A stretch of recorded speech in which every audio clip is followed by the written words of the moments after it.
তাহলে Asia cup কি আবারও মাঠে গড়াতে চলেছে? ভারত আর পাকিস্তান এই দুই চিরপ্রতিদ্বন্দ্বী দেশ পুরনো সমস্ত রেষারেষি, দ্বন্দ্বতা, বৈরিতা ভুলে আবারও কি ক্রিকেট মাঠে পরস্পরের মুখোমুখি হতে চলেছে এবারের এশিয়া কাপে? সম্প্রতি ক্রিকবাজের তরফে এবারের এশিয়া কাপ নিয়ে এমনই একটা প্রতিবেদন বেরিয়েছে যেখানে তারা দাবি করেছে এই জুলাইয়ের ফার্স্ট উইকে, মানে যখন ভারত আর ইংল্যান্ডের মধ্যেকার ওই এজ ব্যাস্টন টেস্ট চলবে, এই টেস্ট ম্যাচ চলাকালীনই এসিসির তরফ থেকে এবারের এশিয়া কাপে সূচিটা প্রকাশ করা হবে। আর শুধু এটুকুই তারা দাবি করেনি, তারা আরও বলেছে সব কিছু যদি ঠিকঠাক থাকে সেপ্টেম্বরের সেকেন্ড উইকে, পার্টিকুলারলি তারা ডেটও মেনশন করে দিয়েছে সেপ্টেম্বরের 10 তারিখ থেকে এবারের এশিয়া কাপ অফিসিয়ালি মাঠে গড়াতে চলেছে। তো নিশ্চয়ই ভারত আর পাকিস্তান এই দুই দেশের ক্রিকেট বোর্ডের সাথে ওই এসিসি মানে এশিয়ান ক্রিকেট কাউন্সিল কথা বলেছে, কারণ মানে ওই পেহেলগাম অ্যাটাকের পর ভারত আর পাকিস্তানের মধ্যে যে একটা মিনি যুদ্ধ হয়ে গেল, তারপর তো রাজনৈতিক অস্থিরতা একেবারে তুঙ্গে ছিল, মানে দুই দেশ কেউ কারোর মুখ দেখছিল না, ইভেন ক্রিকেট বোর্ডের মধ্যেও সেই অস্থিরতা ছড়িয়ে পড়েছিল। মানে মাঝে মধ্যে বিসিসিআই কিংবা পিসিবির তরফ থেকে এরকমও দাবি করা হয়েছিল যে আইসিসি কিংবা এসিসির কোনো টুর্নামেন্টে ভারত আর পাকিস্তানকে যেন একই গ্রুপে না রাখা হয়। তো মানে সব কিছু পেরিয়ে এখন মানে এরকম একটা যখন প্রতিবেদন করেছে ক্রিকবাজের তরফ থেকে, ডেফিনেটলি এসিসি মানে এশিয়ান ক্রিকেট কাউন্সিল, এই বিসিসিআই আর পিসিবি এই দুই দেশের ক্রিকেট বোর্ডের সাথে হয়তো কথা বলেছে, তারা পজিটিভ সিগন্যাল দিয়েছে, তারপরেই এইবারের এশিয়া কাপটা মাঠে গড়ানোর তারা ওই জায়গায় একটা মানে মানে পজিটিভ বার্তা দিলেও দিতে পেরেছে। কারণ ভারত আর পাকিস্তান এই দুই দেশের ক্রিকেট বোর্ডে কিন্তু এশিয়ান ক্রিকেটের সবচেয়ে বড় স্টেক হোল্ডার। তো এইবারের এশিয়া কাপে যদি এই দুই দলের পার্টিসিপেশন না থাকতো কিংবা কোনো এক দল যদি পার্টিসিপেট করতো আর এক দল যদি না থাকতো, যেরকমটা মানে আর কি হুমকি এর আগে দিয়ে রেখেছিল দুই দেশের ক্রিকেট বোর্ডই, তাহলে এইবারের এশিয়া কাপের গোটা টুর্নামেন্টারই জৌলুসটা হারিয়ে ফেলতো। আর্থিক ক্ষতির সম্মুখীন তো প্রবলভাবে হতোই এশিয়ান ক্রিকেট কাউন্সিল, আর এছাড়া টুর্নামেন্টের ব্র্যান্ড ভ্যালুও কিন্তু অনেকাংশে কমে যেত। তো সব দিক থেকে বিচার বিবেচনা করলে যখন মানে এরকম একটা পজিটিভ বার্তা বেরিয়েছে, তখন আমি আবারও বলছি দুই দেশের ক্রিকেট বোর্ডই হয়তো ওই এশিয়ান ক্রিকেট কাউন্সিলকে পজিটিভ কোনো বার্তা দিয়েছে, সম্মতি জানিয়েছে বলেই মানে এরকম মানে সূচি প্রকাশ করার একটা গার্ডস তারা এই জায়গায় দেখাতে পেরেছে। তো এখন মানে ভারতের কিন্তু এই জায়গায় মানে টুর্নামেন্টটা হোস্ট করার কথা পূর্ব নির্ধারিত সূচি অনুসারে, মানে ইন্ডিয়ারই এই টুর্নামেন্টের হোস্ট হওয়ার কথা।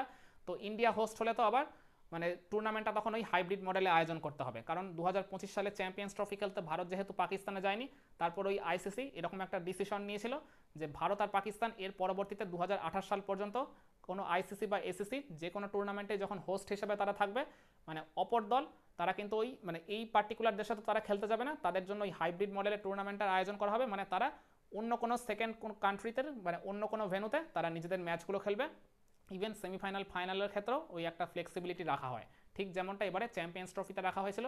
তো শুধু মানে পাকিস্তানের ক্ষেত্রে নয়, ভারতের জন্য এটা অ্যাপ্লিকেবল, মানে ভারত যদি এবারে টুর্নামেন্টের হোস্ট হয়ে যায়, পাকিস্তান তাদের ম্যাচগুলো খেলবে হয় শ্রীলঙ্কাতে, না হলে বাংলাদেশে, না হলে ওই সংযুক্ত আরব আমিরশাহিতে।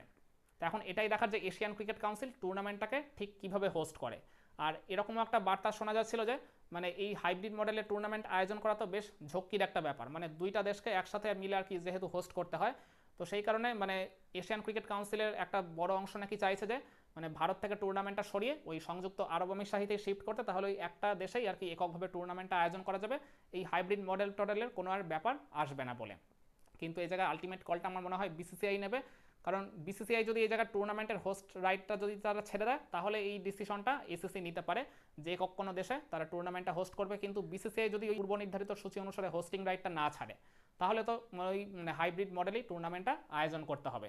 আর সাম্প্রতিক সময় আমরা দেখেছি মানে এই মেয়েদের যে ওয়ানডে বিশ্বকাপ রয়েছে এই বছর, ভারতই তো এককভাবে হোস্ট ছিল, কিন্তু তারপরেও ওই পাকিস্তানের সাথে যেহেতু আর কি খেলতেই হবে ভারতকে ওই রাউন্ড রবিন লিগের জন্য, সেই কারণে পাকিস্তানের ম্যাচগুলো ওই কলম্বোতে রাখা হয়েছে ওই নিউট্রাল ভেন্যু হিসেবে, মানে একটু হাইব্রিড মডেলে আয়োজন করা হয়েছে। আর এছাড়া সামনের বছর মেয়েদের টি-20 বিশ্বকাপে ভারত আর পাকিস্তানকে কিন্তু সেম গ্রুপেই রেখেছে আইসিসি।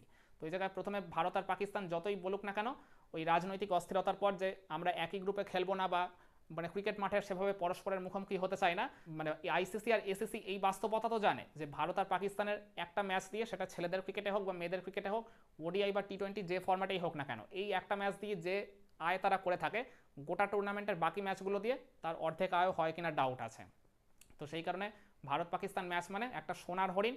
আর তার থেকেও বড় কথা, সোনি স্পোর্টস নেটওয়ার্কের সাথে এশিয়ান ক্রিকেট কাউন্সিল পরবর্তী 4টা এশিয়া কাপের জন্য অলরেডি তারা চুক্তি করে রেখেছে 170 কোটি মার্কিন ডলারের মাধ্যমে, মানে ভারতীয় মুদ্রা যেটা হিসাব করলে 1500 থেকে 1600 কোটির অ্যামাউন্টের একটা কিছু দাঁড়াচ্ছে। মানে এত বিপুল পরিমাণে চুক্তি যখন তারা করেই ফেলেছে ইতিমধ্যে, টাকা তো আর ফেরত দেবে না। আর তারা ওই জায়গায় ওই সোনি স্পোর্টস নেটওয়ার্কে কথাও দিয়েছে যে প্রত্যেকটা আসরে অন্তত 2টা করে ভারত পাকিস্তানের ম্যাচ রাখবেই তারা। তো ভারত পাকিস্তানকে যদি একই গ্রুপে না রাখা হয়, তাহলে তো মানে ডেফিনেটলি এই জায়গায় মানে দুইবার করে অন্তত মুখোমুখি হওয়ার তো সম্ভাবনা নেই। আর এবারে এশিয়া কাপে 6টা দেশই অংশগ্রহণ করছে, ভারত, পাকিস্তান, শ্রীলঙ্কা, বাংলাদেশ, আফগানিস্তান আর সংযুক্ত আরব আমিরশাহী বা ইউএই। এশিয়ান ক্রিকেট কাউন্সিলের তরফে প্রথমে এরকম জানানো হয়েছিল ওই এসএসসি প্রিমিয়ার কাপের রানার্স আপ ওমান আর থার্ড প্লেস পাওয়া হংকংয়েরও এই টুর্নামেন্টে পার্টিসিপেশন হওয়া নিয়ে তারা পজিটিভ বার্তা দিয়েছিল, কিন্তু এখন শেষ মুহূর্তে তারা বলছে এই দুই দল মানে এইবারের আসরে আর কি অংশগ্রহণ করবে না। তো যার ফলে ওই মানে এর আগে 3 থেকে 4টা এশিয়া কাপে যেভাবে যে ফরম্যাটে আয়োজন করা হয়েছিল সেভাবেই আয়োজন করা হবে। তো 6টা দলকে 3টা করে 2টা গ্রুপে ভাগ করা হবে। তারপর ওই মানে টপ 2 টিম ওই জায়গায় মানে সুপার 4-এর জন্য আর কি মানে এলিজিবল হবে। আবার ওই সুপার 4-এর মধ্যে থেকে টপ 2 টিম ফাইনালের জন্য তারা কোয়ালিফাই করবে। তো এইবারের আসরেও সেই ফরম্যাটটাই জারি থাকবে বলে মনে করা হচ্ছে। তো এখন এটাই দেখার যে এশিয়ান ক্রিকেট কাউন্সিল এবারের এশিয়া কাপটা ঠিক কোথায় আয়োজন করে, মানে ভারতের মাটিতেই তারা আয়োজন করে ওই হাইব্রিড মডেল ওই সূচিটা মেনে, নাকি ভারত থেকে তারা পুরো টুর্নামেন্টটা সরিয়ে নিয়ে অন্য কোনো দেশে এককভাবে আয়োজন করে। তো কি মনে করেন আপনারা, পূর্ব নির্ধারিত সূচি অনুসারে ভারতের যে এবারের এশিয়া কাপ আয়োজনের কথা ছিল, তারা যে টুর্নামেন্টের হোস্ট রাইটটা পেয়েছিল সেটা কি তাদের ধরে রাখা উচিত, নাকি ভারত থেকে পুরো টুর্নামেন্টটা সরে গিয়ে অন্য কোনো দেশে এককভাবে এইবারের এশিয়া কাপটা আয়োজন করা উচিত? কমেন্ট করে আপনার মতামতটা জানাতে পারেন।